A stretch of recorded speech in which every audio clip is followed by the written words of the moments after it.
Salut tout le monde, c'est Jules. On est jeudi, jour de sparring pour moi. J'étais en jour off hier parce que j'ai dû entraîner dans mon club à Montrouge au CAM. Le ciel est un peu menaçant. Ils avaient annoncé pluie. Il pleut toujours pas. J'ai regardé la météo. Il doit peut-être pleuvoir à 14h. Donc bon, j'espère que ça va tenir comme ça pour que les matchs puissent se jouer. Aujourd'hui, j'ai 4 practices de une demi-heure. Donc ce sont des échauffements avec des joueurs qui vont certainement jouer en match. Voilà, il reste 2 Français en lice, Enzo Coinco et Benjamin Bonzi, qui jouent sur le 14 et sur le 7. Donc voilà, si vous venez, il faut les encourager un maximum. Voilà, je vous tiendrai informé si j'ai des ajouts de practice ou non. J'en ferai une vidéo dans la journée. Et ce soir, quoi d'autre? Si vous passez sur Roland, moi je suis là jusqu'à dimanche. Donc écoutez, vous me dites, vous écrivez sur la chaîne YouTube, on peut peut-être se voir. Voilà. Et bien écoutez, à tout à l'heure. J'ai les yeux qui pleurent, je viens de faire un test Covid. Une horreur. Une horreur. Là, c'est au CNE en fait, au Centre National d'Entraînement où tous les joueurs français s'entraînent, enfin les meilleurs. Durant l'année, ils ont installé sur les coins extérieurs plein de tentes et je pense qu'il y a au moins 15 médecins qui sont là pour faire des tests Covid toute la journée. Donc là, je l'ai passé. Il faut savoir qu'il faut le faire tous les 5 jours. Voilà, donc un peu chiant, mais bon, obligatoire. Qu'est-ce que je voulais dire? Je voulais vous parler un peu des critères pour être sparring partner. Bon, il n'y a pas de règles, c'est pas écrit, mais voilà, il me semble qu'il faut être au minimum négatif. Il y a moins de gauchers que de droitiers, parce que de toute façon, dans tous les cas, il y a moins de gauchers que de droitiers. Mais allez, par exemple, cette semaine, il me semble qu'on est 5 droitiers pour 2-3 gauchers. Voilà. Parce que des fois, il y a des joueurs qui jouent des gauchers et qui font du coup la demande pour jouer avec un gaucher, un sparring partner. Il n'y a pas d'âge minimum requis, me semble. C'est vrai que ça fait 5 ans que je le fais, j'ai pas vu un joueur mineur, donc peut-être qu'il faut être majeur. Ça je sais pas. Il n'y a pas d'heure minimum ou maximum dans une journée à faire. C'est vrai que si on est un peu fatigué, si on a déjà fait 5 heures, on peut demander à bifurquer 1 heure sur un autre joueur qui a fait un peu moins, par exemple. Voilà, donc là, test Covid fait, je retourne sur Shampoing, là où je t'ai montré hier. Et à 16h, j'ai 1 heure à faire avec Gerasimov. C'est, je crois, un russe, je suis pas sûr. Un biélorusse même, voilà, je joue 1 heure avec lui. Je crois qu'il est dans le tableau final, il doit être top 100 de justesse, il me semble. Donc voilà, donc écoutez, je vous referai une petite vidéo tout à l'heure.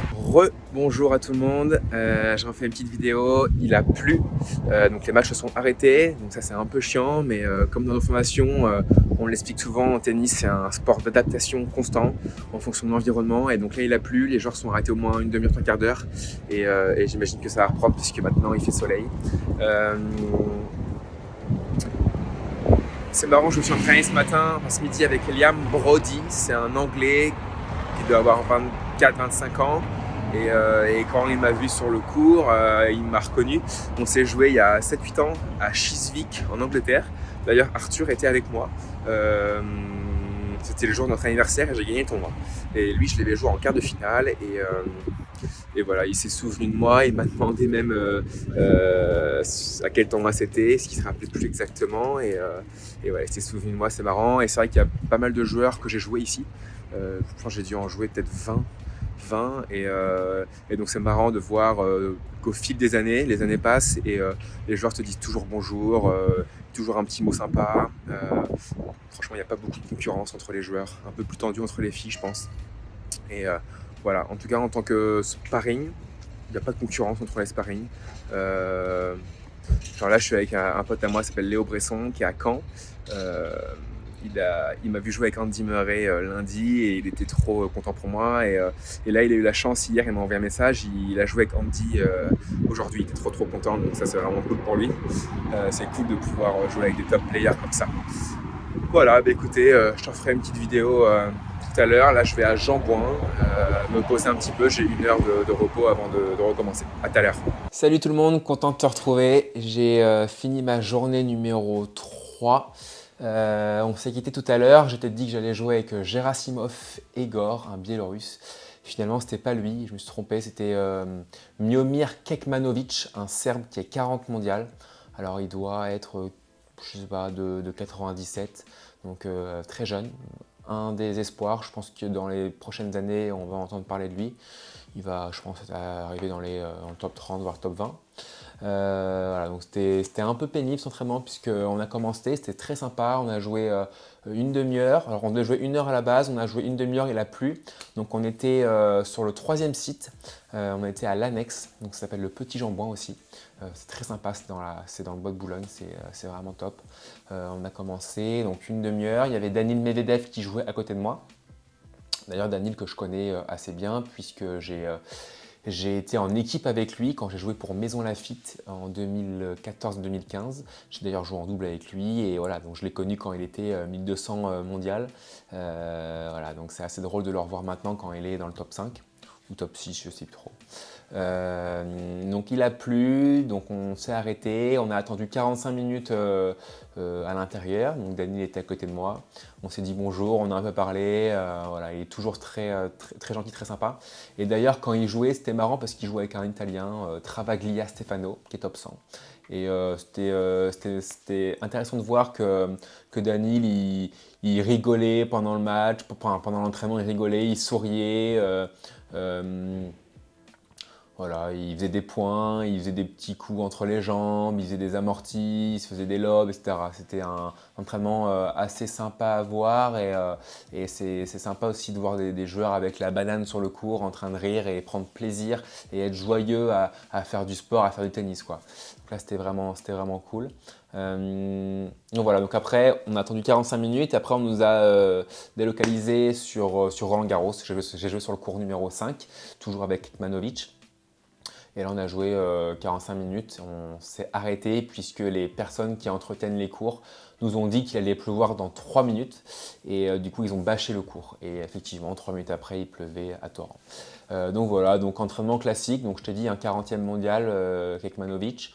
On a joué au milieu pendant 20 minutes, 25 minutes. Derrière, on a fait diagonale, coup droit, revers. On tapait très fort, il tape très fort. Et ensuite, il a fait volley, smash et là on a dû s'arrêter. Donc voilà, donc juste tout ça pour te dire que les entraînements qu'on fait sont très classiques, hein. C'est beaucoup de régularité, les joueurs veulent se régler, veulent sentir leur coup. Voilà, on change de côté comme je t'ai dit, tous les quarts d'heure voilà, parce que comme je te dis sur les autres vidéos hier je crois ou avant-hier, c'est pas la même vision qu'on a, voilà, donc les joueurs veulent prendre des repères, veulent analyser un peu tous les recoins des cours et ça ça tout le monde le fait. Voilà, j'ai pas reçu mon programme pour demain. Malheureusement, il pleut beaucoup demain, donc à voir ce qu'on va faire. Je sais que les cours d'entraînement peuvent se faire à la Châtaigneraie et les autres cours, je ne sais pas du tout. Donc de toute façon, je referai des vidéos bien sûr demain. Les top players sont arrivés. J'ai vu que Rafa est arrivé, Zverev est arrivé, Schwartzman est arrivé. Qui d'autre? Je crois que Gaël Monfils est arrivé. Daniil est arrivé. Qui d'autre? C'est tout ce que j'ai vu pour l'instant. Donc il me reste 3 jours à faire en tant que sparring. J'espère vous annoncer bientôt que je vais refaire un top player. Ça serait vraiment top de pouvoir partager ça avec vous. Voilà, bah écoutez, je vous souhaite une bonne soirée et à demain dans une prochaine vidéo.